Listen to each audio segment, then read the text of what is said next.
Good morning, class. Good morning, ma'am. Alright, so today we will explore the captivating world of literary devices and its essential tools that writers use to enrich their storytelling and enhance the reader's experience. Are you guys ready? Yes, ma'am.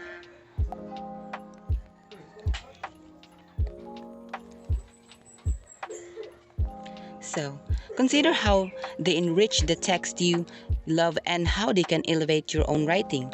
Literary devices contribute to the depth and complexity of a text, allowing authors to convey emotions, building imagery, and develop themes in creative ways. From the vivid imagery that transports us to new worlds to the clever metaphors that deepen our understanding of human experiences, these techniques add layers of meaning to literature. Understanding these devices not only helps us appreciate the artistry of works we read, but also enhances our own writing skills. And by the end of our discussion, you have a deeper understanding of these elements and how they can be applied in your upcoming assignments and tests.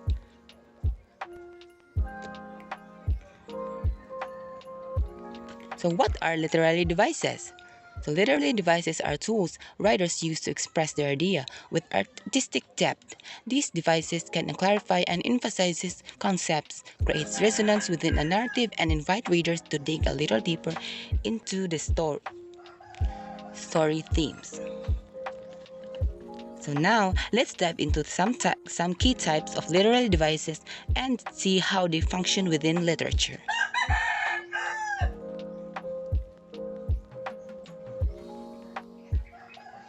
So first is metaphor. Metaphor is a literary device that compares two things often unrelated by stating that one thing is another. Metaphors are a common way to create vivid imagery, express complex ideas, or exaggerate a characteristics or action. So as you can see in the screen, here are some examples of an metaphor.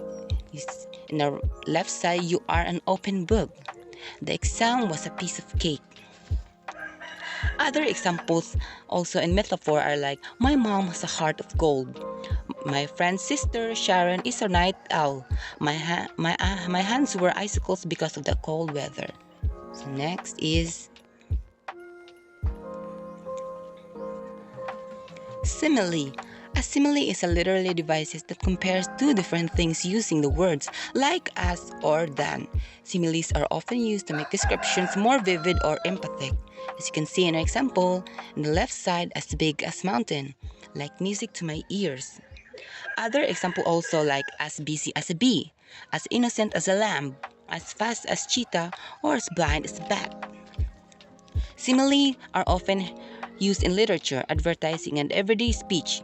The word simile comes from the Latin word similis, which means similar or like.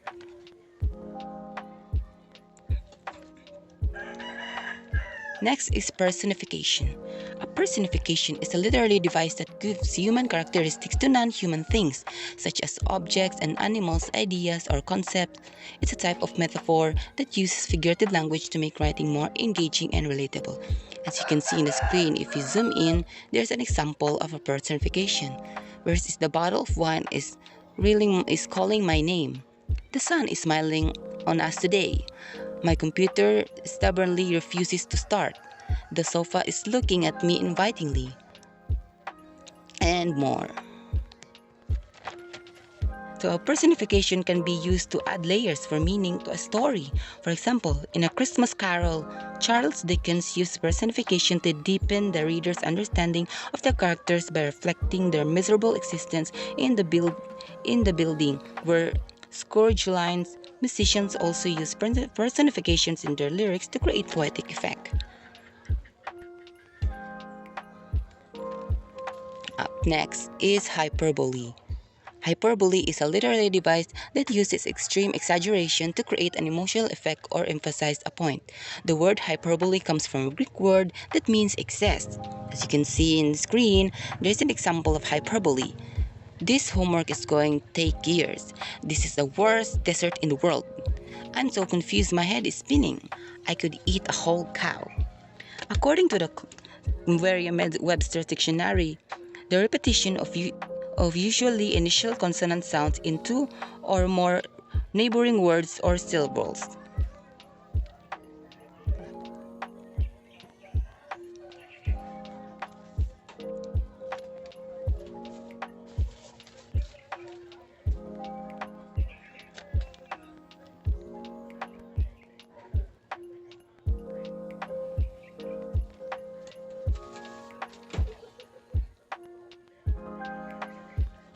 Next is alliteration.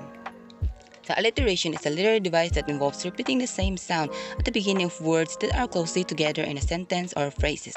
Alliteration is commonly used in literature and poetry, but it can also be found in tongue twisters, slogans, and brand names. As you can see in the screen, here are some examples from William Shakespeare's Romeo and Juliet. Take a look at the words. From forth the fatal loins of these two foes, a pair of star-crossed lovers take their life. A second from the song Seashell's Sanctuary by the Cult. She sells seashells down by the seashore. So these are the words nga familiarized na sa atua.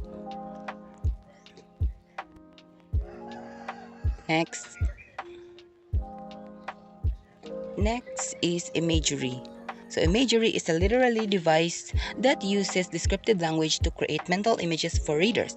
It's a powerful technique that can engage readers' senses, evoke emotions, and immerse them.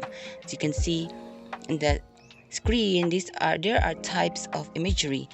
First is visual imagery, auditory imagery, olfactory imagery, gustatory imagery, tactile imagery. So visual imagery pertains to graphics, visual scenes, pictures, or the sense of sight. And the auditory is more like sounds, noises, music, or the sense of hearing. And the third is odor, sense, or the sense of smell. The fourth is flavors or the sense of taste. Lastly is a physical texture or the sense of touch. Here are also some examples of each of the types of imagery. Example for visual imagery, it was dark and dim in the forest. The second one for auditory is the children who were screaming and shouting in the fields.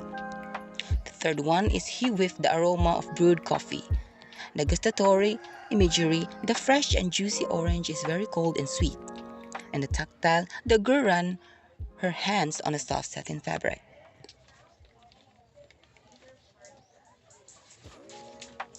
So in literature, imagery refers to words that trigger the readers to recall images or mental pictures. Imagery is the strongest literary techniques because it connects to the personal experiences or memories of the reader. Imagery connects the reader's personal experiences and memories, making the reader experience more vivid and personal. Up next. Next is assonance. So assonance is a literary device that involves repeating vowel sounds in words that are closely together in a sentence or verse. It's used in both prose and poetry to create rhythm and mood. As you can see, here are examples of an assonance.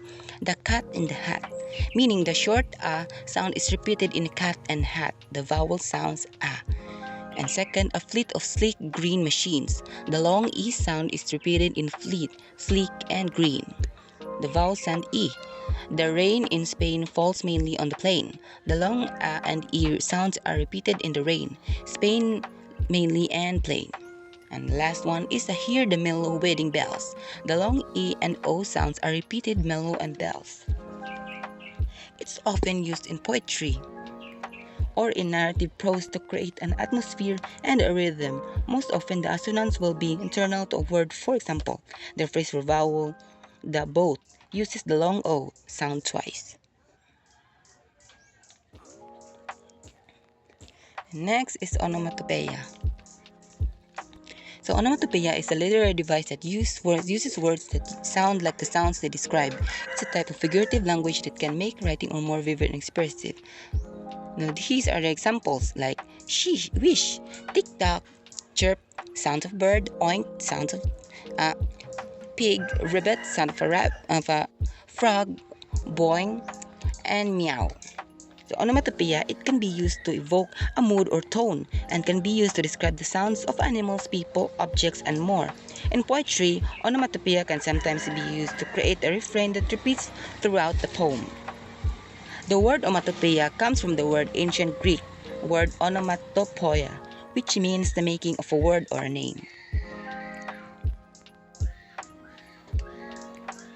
Next is symbolism. Symbolism is a literary device that uses physical object, character, event, or other thing to represent something more abstract. Writers use symbolism to adapt to a story and connect readers to ideas without directly stating them. So you can see in this example, which roses can symbolize love, royalty, and beauty, sensuality, secrecy, mysticism, achievement, and perfection.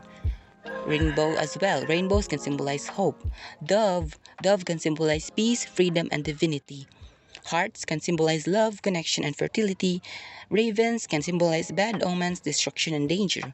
And lastly, trees can symbolize life, fertility, and family, and wisdom.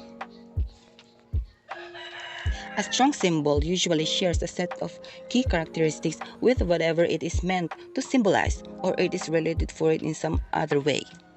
And next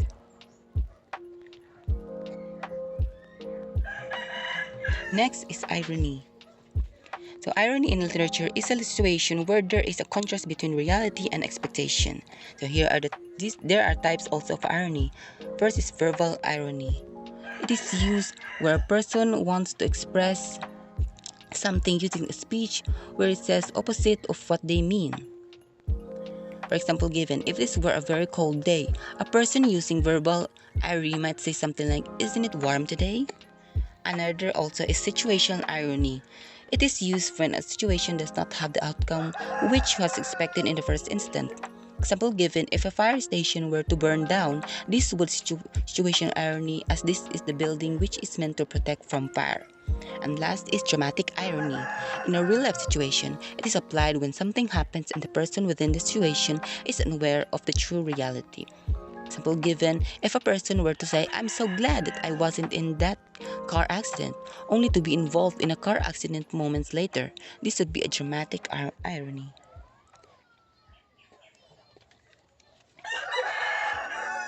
The powerful literary device also is irony because it occurs when the actual meaning of a word is the opposite of what is stated, thereby showing an incongruity that is a situation odds within what is true or real. Next is euphemism. Euphemism is a literary device that uses figurative language to soften or indirectly describe something unpleasant, impolite, or taboo. The word euphemism comes from the word Greek word euphemismus, which means speak with fair words or use words of good omen. Examples like instead of saying she passed away, instead of saying she died, saying put to sleep instead of euthanize, saying big bone instead of heavy or overweight, saying I have to let you go instead of saying you're fired. Euphemism can be used to create richer characters, make plots more interesting, lessen the gravity of a situation, and save a conversation from embarrassment.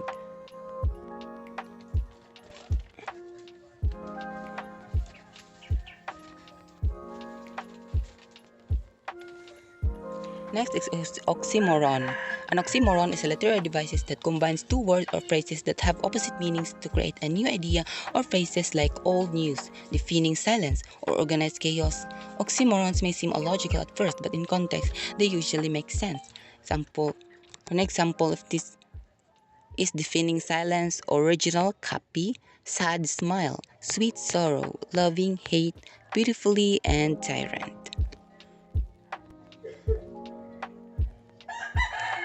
And lastly is foreshadowing. So foreshadowing is a literary device that hints at the future events in a story to create suspense and anticipation. It can be used to make readers expect what things to happen or to make extraordinary events seem credible. For example, in Romeo and Juliet, Romeo's line, "My life were better and ended by their hate, than death prorogue, wanting of thy love." It foreshadows the death of Romeo and Juliet. In a story where a crow appears, a crow is often an omen of death, so its appearance could be foreshadow a characters of death. Besides the hint of what's to come, other foreshadowing synonyms include sign, indication, harbinger, presage, warning, suggestion, prognostication, and more.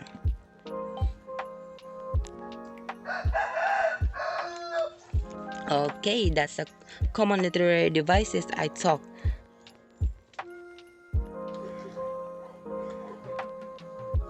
Another literary devices There are another literary devices I hadn't shared, but these are just common ones we familiarize. Remember, applying these devices in your writing can transform your work and engage your readers more deeply. So now let's put your knowledge into a test. I will show you a video clip test in literary devices and I will call you one by one to guess. You'll get a point if you guess each, okay? Yes, ma'am. Okay, I hope everyone's ready because I'll be calling names. So first, read the code. Second, identify the third devices. And third, choose the answer from the four. So I hope you guys ready. So let's start the quiz. First, I'm going to call Miss Venice. Yes, ma'am. For me, ma'am, is alliteration. Yes, you guessed it right. Next is Mark.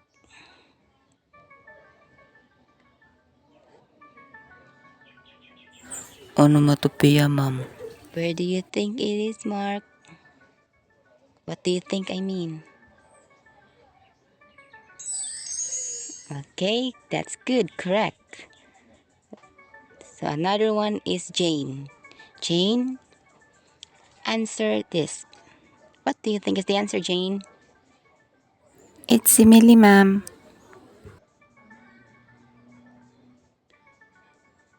Alright, that's good.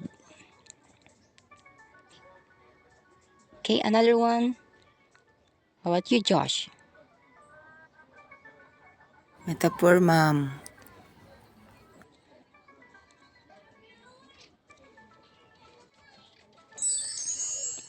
Okay, correct. Next, how about you, Ashley? What do you think is the answer? Simile, ma'am. Alright, simile. Good guess. Another, how about Mr. Jerome? Hyperbole, ma'am.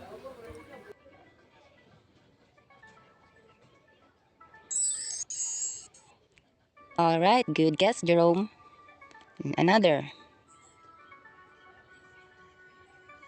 how about Jake? Mr. Jake?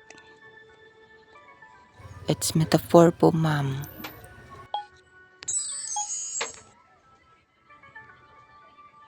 Correct. The next is Pauline. Where's Pauline? Right, guess it, Pauline. Personification, ma'am. You got it. You got a point. Next, Pauline. Next is Jamie. Where's Jamie? Onomatopoeia, ma'am.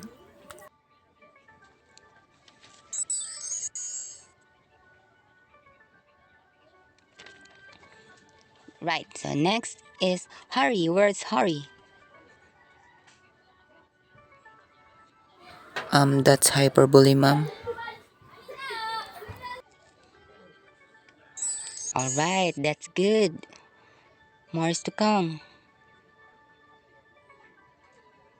Where's Divine? Gotta call Divine to answer next. Personification, We're ma'am. almost done. Alright, good guesses. Keep it up. So another one is Theodore. Where's Theodore? Onomatopoeia, ma'am. Alright, good guesses. Okay, another one.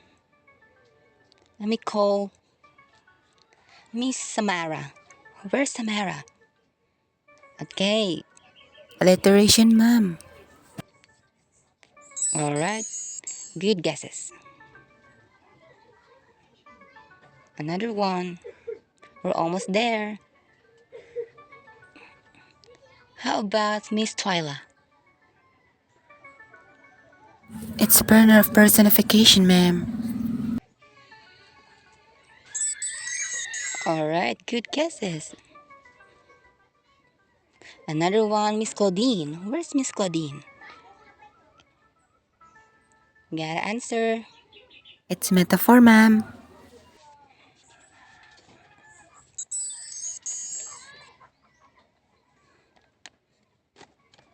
Wow. Wow, that's good of you. You're able to guess much literally devices. Alright, now for our next activity, and I'm going to give you a quiz that relates to these literary devices. It's just a quiz, simple quiz, guys. No, in class, no need to worry. I'll be giving you a link to log in or code so you could be able to answer. We'll end our discussion today, and I'll be looking forward to your quiz's answer. Take some time to reflect on the techniques we explored and don't hesitate to practice using them. If you have any questions or need further clarification, feel free to reach out. Good luck, and I can't wait to see how you incorporate the literary devices into your future projects. Happy writing, and thank you for participating today. I will give you now the link and code now. So wait. Okay, done now. The link can be seen in your in-call messages, so please check it. You may now practice your learnings, and I'll give you a minute to log in. I may start the quiz much later on. I hope everyone is logged in and answering now. So see you next meeting, class. Bye for now. I will end my screen. Happy learning, class, and I'll be waiting for your response later on. Okay? Yes, ma'am. Bye, ma'am. Okay, okay, bye.